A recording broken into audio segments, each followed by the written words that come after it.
Pourquoi est-il si important de savoir qu'est-ce que le tarout? L'ignorance quant à ce sujet a été la cause de l'égarement de beaucoup de personnes. En effet, les musulmans sont unanimes que quiconque ne mécroit pas au tarout n'est pas musulman. Allah a dit « Nulle contrainte en religion, car le bon chemin s'est distingué de l'égarement.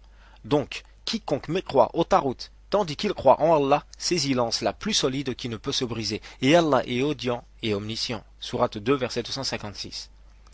Allah nous explique dans ce verset les piliers de la shahada. Mais croire au tarout, la ilaha, et croire en Allah, illallah. L'anse la plus solide dans ce verset est en effet la shahada. La ilaha illallah. Comme le rapporte l'imam Muslim, rahimahullah. Et cette shahada a des conditions et des piliers qui doivent être mis en pratique afin qu'elle soit valable chez une personne qui la prononce. Sa première condition est la science. À l'opposé se trouve l'ignorance. Toute personne ignorante de la shahada n'est pas musulmane, car elle ne sait pas ce qu'elle témoigne, ou encore contredit avec ses paroles et actes ce qu'elle témoigne, ce qui fait que son témoignage n'est que mensonge ou prétention. Allah dit, n'as-tu pas vu ceux qui prétendent croire à ce qu'on a fait descendre vers toi, prophète, et ce qu'on a fait descendre avant toi? Ils veulent prendre pour juge le tarout, alors que c'est en lui qu'on leur a commandé de ne pas croire. Mais le diable veut les égarer très loin, dans l'égarement. Sourate An-Nisa, verset 60. Et il dit, ceci est un message, le Coran, pour les gens afin qu'ils soient avertis, qu'ils sachent qu'il n'est qu'un Dieu unique, et pour que les doués d'intelligence s'exhortent. Cheikh Abou Batin, rahimahullah, a dit à propos de ce verset qu'il est très important de noter qu'Allah n'a pas dit qu'ils disent, mais qu'il a dit qu'ils sachent. Le prophète Mohammed sallallahu alayhi wa sallam a dit, quiconque meurt en sachant la ilaha illallah entrera au paradis. Ce hadith est rapporté par Uthman, qu'Allah soit satisfait de lui, et il se trouve dans le Sahih Muslim, rahimahullah. Cheikh Mohammed ibn Abdel Wahhab, rahimahullah, a dit, toute personne qui dit la shahada sans savoir sa signification et sans vivre ou agir selon cela n'est pas musulmane. La source, Ad-Durar al-Sanniya, volume 12, page 535. Allah a envoyé tous les messagers avec le même devoir, appeler les gens à l'unicité d'Allah, appeler les gens à appliquer le fondement de l'islam, le Asl ad-Din. Allah dit, nous avons envoyé dans chaque communauté un messager pour leur dire, adorez Allah et écartez-vous du tarout. Sourate Nahl, verset 36. Maintenant que l'importance du tawhid est exposée, ainsi que la constatation que sans le désaveu du tarout, il n'y a pas d'islam, il est nécessaire d'expliquer ce qu'est le tarout. En effet, il est nécessaire de savoir ce qu'est un tarout pour le désavouer. La définition du tarout par le Cheikh Ibn Qayyim rahimahullah. Il dit: le tarout est tout objet de culte, modèle suivi ou obéi dans la mécréance, par lequel l'homme dépasse ses limites.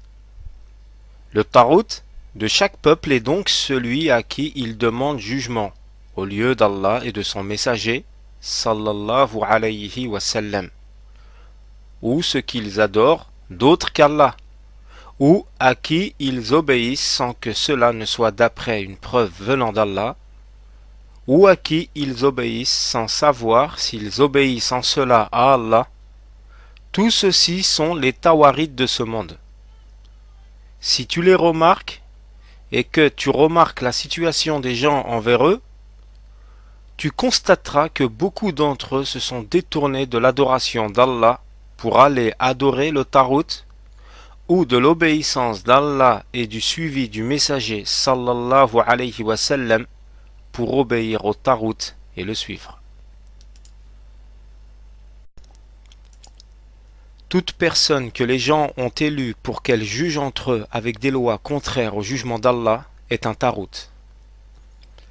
Al-Cheikh Abdullah ibn Abd al-Rahman, rahmahullah, après avoir cité quelques paroles des compagnons, des salafs et des savants du tawhid, dit: le tarout comprend tout ce qui est adoré en dehors d'Allah, tout chef égaré qui appelle au mensonge et l'embellit. De même, toute personne que les gens ont élue pour qu'elle juge entre eux avec des lois de la jahiliya, l'ignorance, contraires au jugement d'Allah et de son prophète. De même, les sorciers, ceux qui parlent au nom des statues, qui en mentant veulent attirer les ignorants dans l'égarement, en leur suggérant qu'un mort exauce le besoin de celui qui s'adresse à lui, et qu'il a fait ceci et cela, ce qui est ou un mensonge, ou un acte du diable. Ainsi, il les attire dans le grand shirk. Et la base de toutes ces sortes, et le plus grand parmi eux, est le shaitan. C'est lui le plus grand tarout. La source Fatawa des savants, Umma du Najd, volume 1, page 325. Comment mécroire au tarout?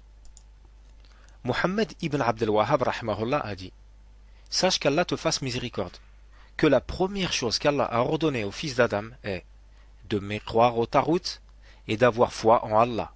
Ceci nous est indiqué par la parole d'Allah.